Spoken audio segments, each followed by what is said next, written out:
Hello student, welcome to our YouTube channel. So today we are going to start our topic that is compound interest. जब ये compound interest की बात करते हैं तो इससे पहले एक हमें एक छोटा कॉन्सेप्ट याद करना चाहिए जिसको हम बोलते हैं सिंपल इंटरेस्ट।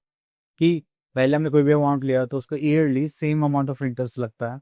इन कंपाउंडिंग में वो जो हम एक ईयर पे इंटरेस्ट निकालते हैं उसे वापस प्रिंसिपल में ऐड करते हैं, तो जो हमारे पास नया अमाउंट आता है फिर हमें उस पर इंटरेस्ट लगाना होता है, तो होता है कंपाउंड इंटरेस्ट। ओके, तो चलिए देखते हैं यहाँ पर।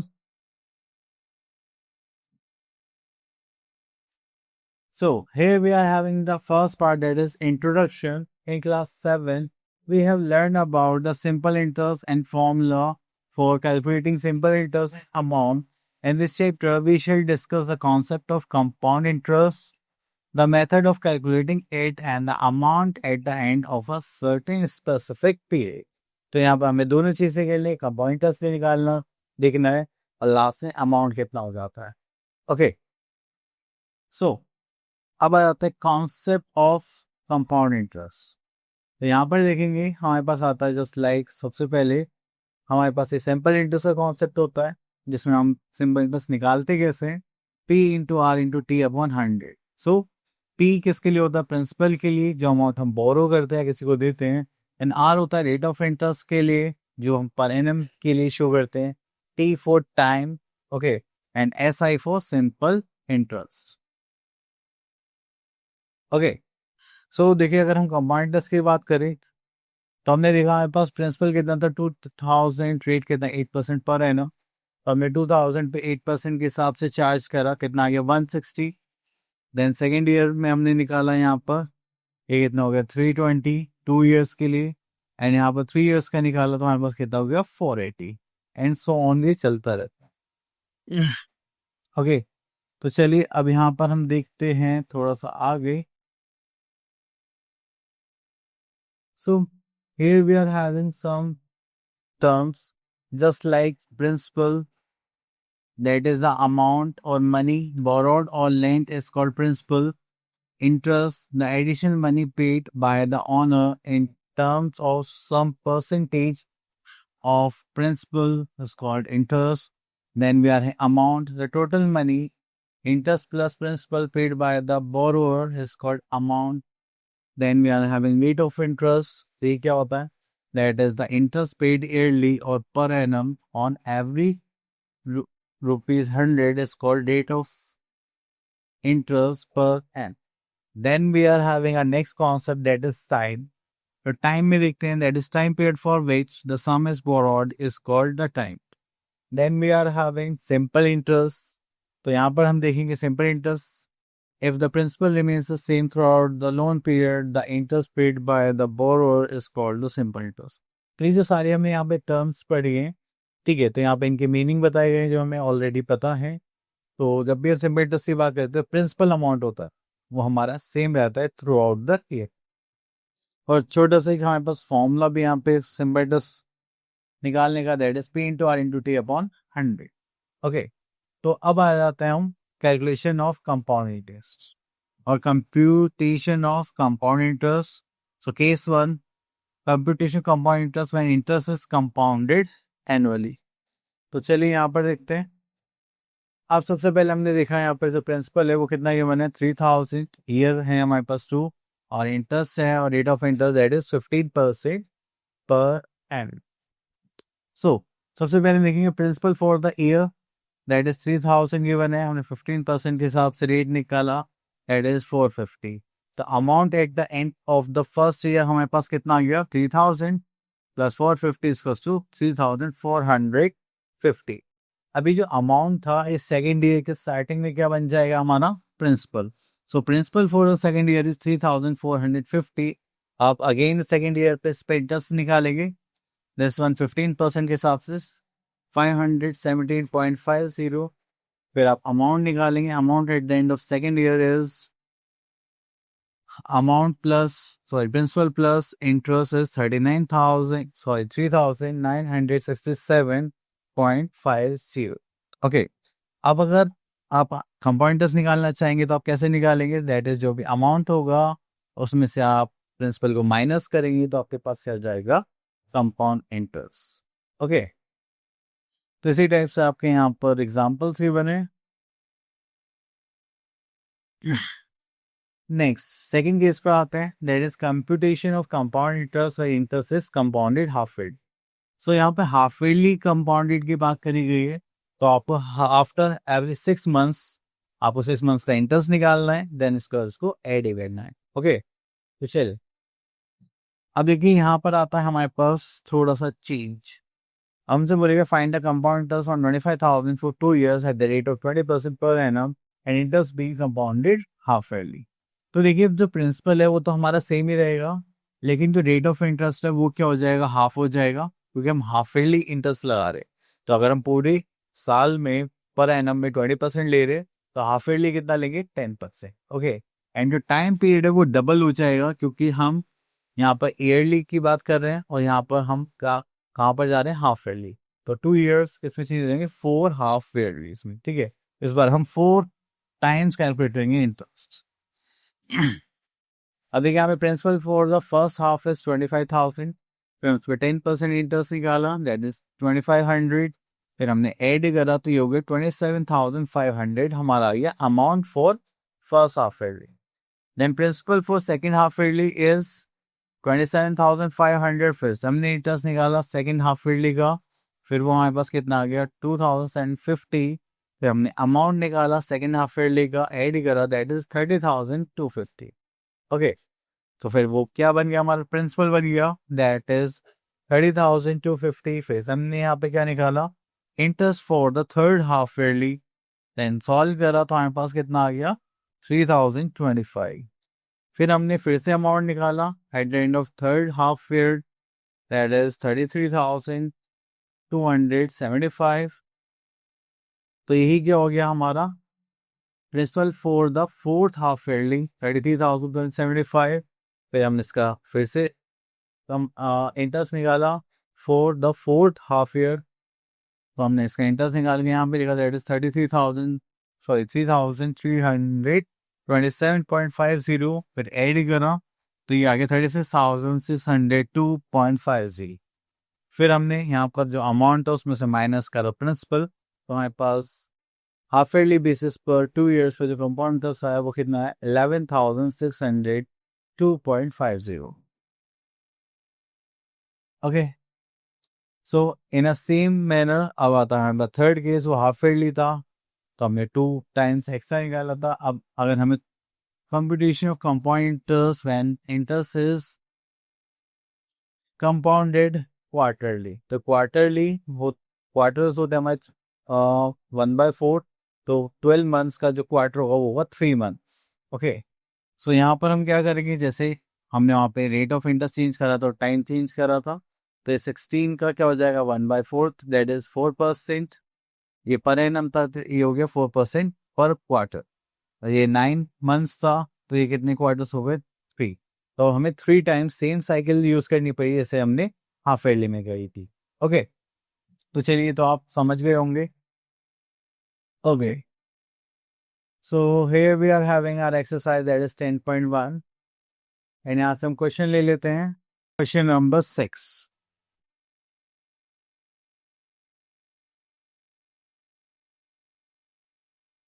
सो देखिए यहाँ पे सारे सेम ही टाइप के क्वेश्चन है तो आप उनको इजीली कर सकते हैं। तो चलिए यहाँ पे आते हैं question number 6, find the amount of 2,400 after 3 years when the interest is compounded annually at the rate of 20% per annum। Okay, सो यहाँ पर आ जाता है हमारे पास principal,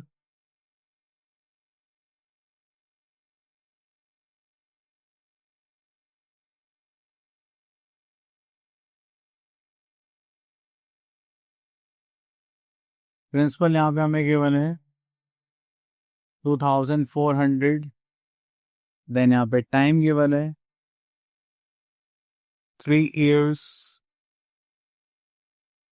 rate of interest given है,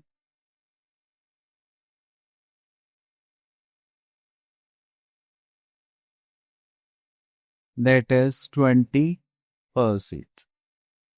ओके, चलिए अब हम यहाँ पे निकालेंगे interest for first year.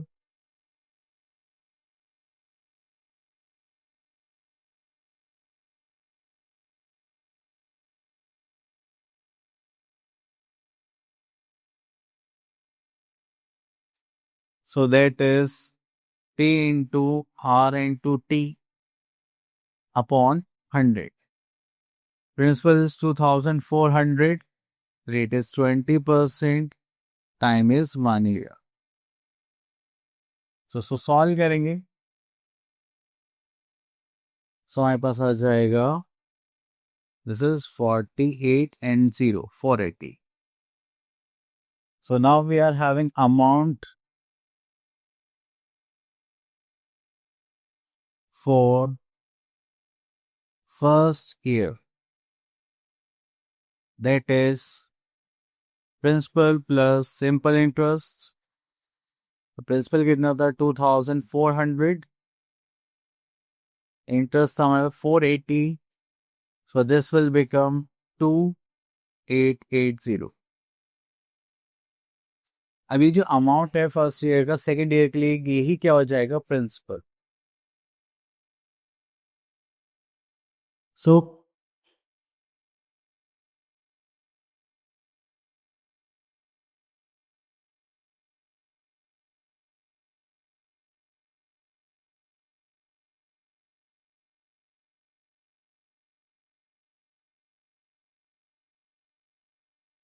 okay, now we have to find out the interest for second year.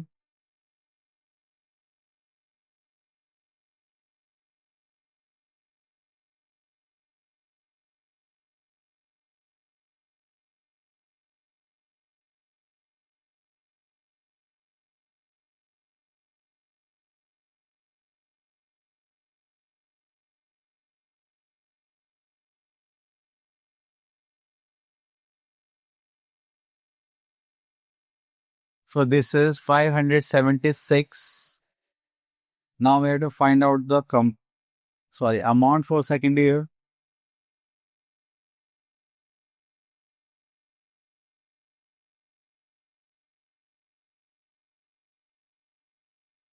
That is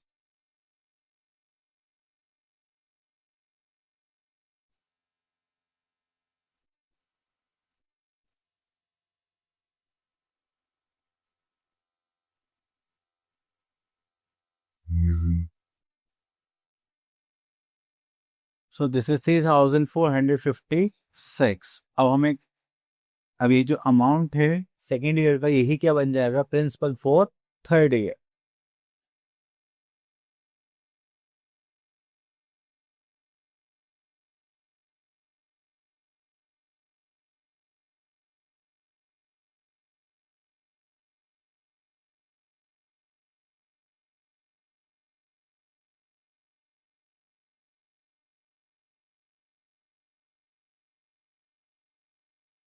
अब हमें निकालना है interest for third year.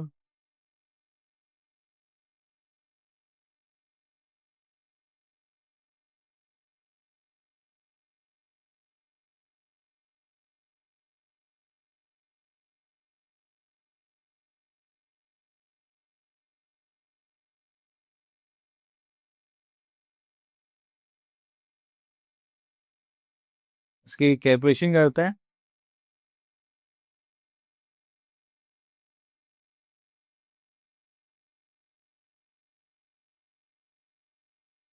So this is 691.2.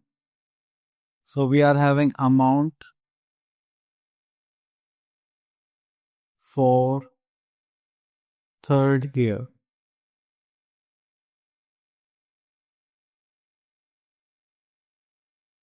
That is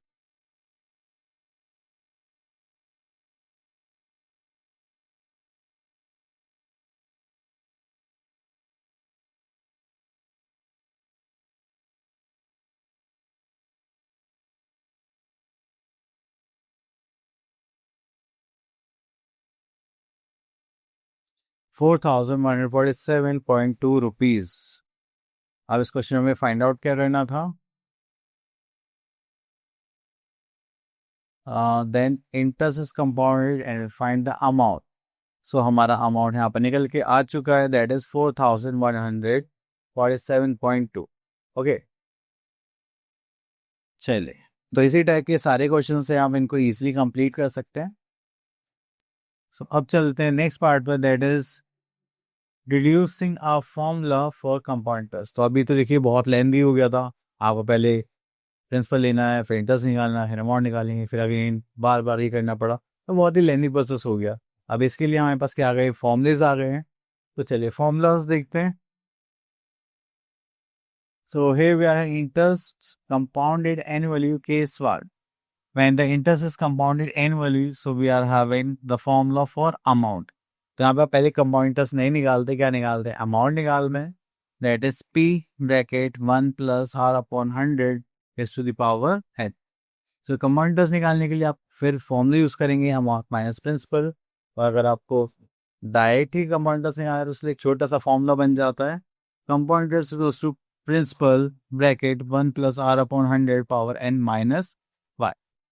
तो बेसिकली हमने यहाँ पे ना अमाउंट का फॉर्मूला यहाँ पे रखा, माइनस पी था तो पी को हमने कॉमन ले लिया, तो ये इस टाइप से फॉर्मूला बन गया। फिर बैटरी होगा क्या, पहले अमाउंट निकाल लें और फिर माइनस कर लें, थोड़ा कैलकुलेटिव पार्ट इसमें बढ़ जाता है। ओके चलिए, तो यहाँ पे क्वेश्चन दिया गया है, इसको सॉल्व करने के लिए आगे देखते हैं। Next is we are having case 2 when the interest is compounded annually but rates are different for different years. तो आपको यहाँ पे क्या सीक्वेंस में लेना है, just like P 1 plus R upon 100, then 1 plus R2 upon 100 plus 1 R3 upon 100।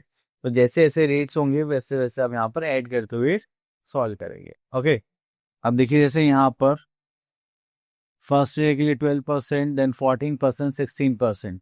तो ये हो गया जो यहाँ प्रिंसिपल था, 1 plus 12/100, 1 plus 14/100, 1 plus 16/100 and then solve.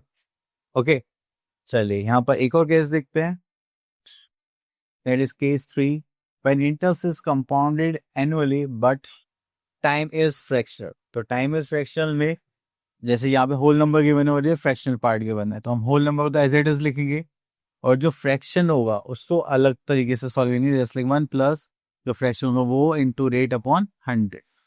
Okay तो ये जो फ्रैक्शन है बस इसको आपको रेट के साथ रखना है और आप ऐसा समझेंगे कि ये हमारा नेक्स्ट वे। ओके अब देखिए, जैसे यहाँ पर था 2500 प्लस 2/2 एंड रेट का हमारा 10%। तो देखिए जो होल ईयर था उसको तो हमने एज इट इज लिख लिया, जैसे P plus 1 plus R upon 100 is to power N, और देन 1 प्लस ये जो हमारा हाफ पार्ट था into 10/100। Okay so next year we are having interest compounded half yearly. तो हाफ ईयरली में यहाँ पर छोटा सा ट्विस्ट आ जाएगा आपके पास, तो हमारे पास जो रेट है वो क्या हो जाएंगे R/2 और जो टाइम है वो क्या हो जाएगा 2n। तो जब भी आप हाफ ईयरली करेंगे तो आप रेट को किससे डिवाइड कर देंगे 2 से, और n को क्या कर देंगे 2n, that's it. Okay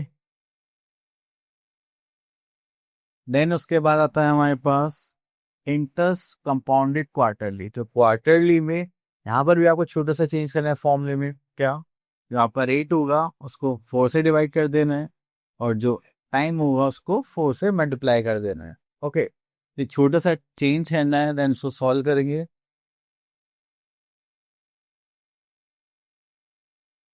okay चलो उसके बाद हम यहाँ से कोई क्वेश्चन पिक करते हैं। So let's pick question number 5 from here.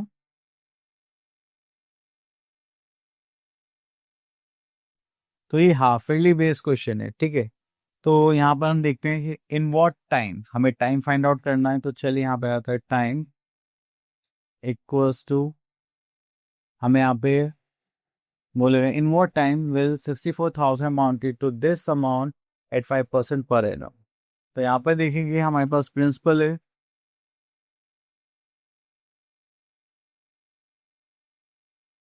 That is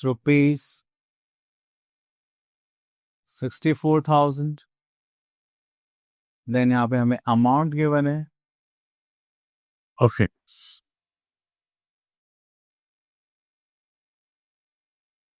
that is 68,921। Then rate given है हमें यहाँ पर, that is 5% per annum. Okay so अब हाफ ईयरली बोले गए तो रेट हमारा क्या हो जाता है, हाफ हो जाता है। तो रेट को हम यहाँ पर क्या ले लेंगे 5/2 और ये जो टाइम होगा ये क्या हो जाएगा हमारा 2 है। ओके, जो फॉर्मूले में चेंज होता है। तो चलिए यहाँ पे फॉर्मूला प्लेस करते हैं। That is amount equals to principal bracket 1 plus R upon 200 raise to the power 2n। Okay, तो चलिए वैल्यूज प्लेस करते हैं। अमाउंट है हमारे पास 68,921।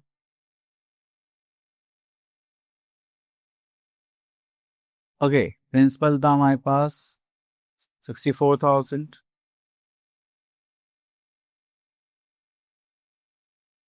तो वन ही रहेगा। रेट था हमारे पास 5, सो दिस इज 5/200 और यहाँ पे आ जाएगा हमारे पास 2n, क्योंकि n की वैल्यू तो निकाल ली है। सो चले अब इसको सॉल्व करेंगे तो ये यहाँ पर 68,921 डिवाइडेड बाय दैट इज 64,000। इधर आ जाएगा हमारे पास just like 1 plus 5/200 is to the power 2n। Okay, तो चलिए अब इसको सॉल्व करते हैं। सो अगर मैं इसको यहाँ पर सॉल्व करूँ, 5 1 5, 5 4 20 एंड दिस इज 0, तो ये हो जाएगा 41/40 raise to the power 2n। इधर देखेंगे तो तो अगर मैं इन दोनों नंबर्स को कंपेयर करूँ, अगर ये 64,040 का क्यूब होगा है ना, और यहाँ पर मैं देखूँ तो ये कितना होगा 41 का क्यूब होगा। ठीक है, आप लोग चेक कर लेना। वैसे ये 41/40 का होल क्यूब ही होगा। ठीक है, अब आप लोगों को पता है कि जब भी हमारे बेसिस सेम होते हैं तो उनकी पावर्स को कंपेयर कर सकते हैं। सो हम यहाँ पर 3 इक्वल्स टू 2n यहाँ पर करते हैं। ये इधर जाएगा तो ये क्या हो जाएगा 3/2n।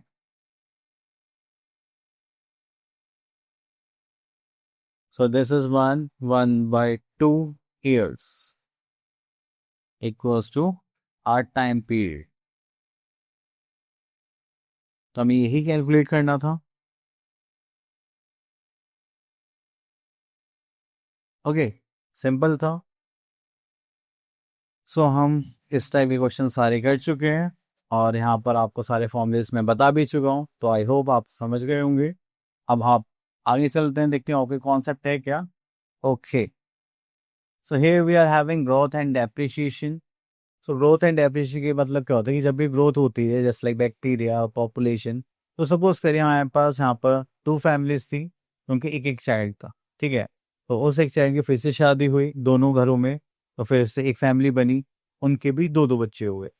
फिर वो जो 2-2 बच्चे हैं फिर उनकी शादी होगी, तो फिर वो 2-2 बच्चे भी 2-2 फैमिलीज क्रिएट करेंगे। तो ऐसे ये कंपाउंडेडली ग्रो करते हैं। ठीक है, या फिर डेप्रिशिएट होता है कि जैसे आपकी कोई वैल्यू थी किसी भी एसेट की, जैसे लाइक कार की 5 लाख वैल्यू थी, उसको वैल्यू 10% कम हुई।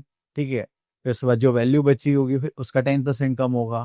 तो ये कंपाउंडिंग वाला ही कॉन्सेप्ट यहाँ पे यूज होता है कि आप कंपाउंडेडली ही ग्रो करते हो या कंपाउंडेडली डेप्रिशिएट करते हो। ओके, चलिए तो यहाँ पर आता है हमारे पास, you must have seen a child at a time of his or her birth after 6 months, 1 year or 2 years. Have you observed any change? The change may be in weight or height. This is called growth. And if you observe a plant, you can see it growth in a day or 2 days, but the growth may be visible in month or 2 months. तो ये कुछ example हैं जिसमें हम growth देखते हैं, है ना। तो वो होता है कि डे बाय डे बढ़ते हैं, पहले कोई किसी हाइट इतनी थी फिर थोड़ी और ज़्यादा हो गई, तो वो हमें देखने के लिए ज़्यादा मिलता है। सो अगर यहाँ पे हम कहीं ग्रो करते हैं तो वहाँ पर हम क्या करेंगे, प्लस यूज़ करेंगे जो कि हमारा कंपाउंड इंटरेस्ट का फॉर्मूला था। और अगर कहीं पे वैल्यू कम होती है, डेफिसिट होती है, तो वहाँ पे हम माइनस यूज़ करेंगे, जहाँ पर हम प्लस यूज़ करते थे बस। ओके, डेप्रिसिएशन के टाइम पे यहाँ पे फॉर्मूला क्या हो जाएगा, प्रिंसिपल जैसे पी जो भी वैल्यू की बने 1 minus R upon 100 raise to the power n। और अगर ये ग्रो कर रहा होता तो हम प्लस ये क्या कर देते, सॉरी माइनस ये क्या कर देते प्लस। ओके, चलिए तो इसी के साथ हम आगे अपनी एक्सरसाइज दैट इज 10.3 पर। अब यहाँ पर देखेंगे एक डेफिसिट वाला क्वेश्चन ले लेते हैं। ओके, चलिए यहाँ से क्वेश्चन नंबर 2 ले लेते।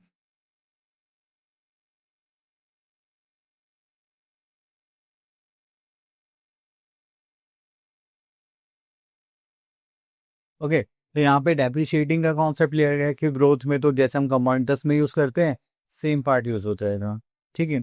सो here we are having Sophia purchase a board for ₹16,000, तो 16,000 के उन्होंने एक बोर्ड परचेज करी। Okay, then the cost of the board depreciating at the rate of 5%, तो हम यहाँ पे करेंगे 1 minus 5/100। Okay, then we are having 2 years, तो यहाँ पे हम कर देंगे 2। ओके, चलिए उसको सॉल्व करते हैं। So we are having ₹16,000 multiply by 95/100 into 95/100। So ये 30 से 30 कैंसिल आउट, 5 से करेंगे दिस इज 19, 5 से करेंगे 2, 2 से करेंगे तो हो जाएगा 8। चलिए तो पहले 95 इंटू 8 कर लेते हैं।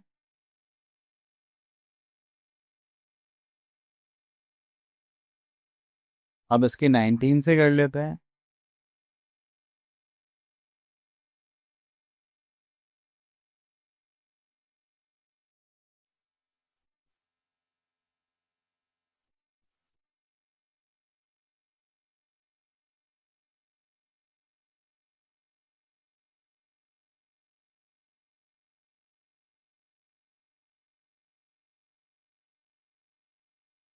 Okay, so we are having 14,440. तो ये वैल्यू हो जाएगी after 2 years। Okay, so I hope आपको ये सारे कॉन्सेप्ट अच्छे से क्लियर हो चुके हैं और अब आप लोग क्या करेंगे, प्रैक्टिस करें। हम मिलते हैं नेक्स्ट वीडियो में and thank you so much for listening us carefully. Now see you next video, till then all the best.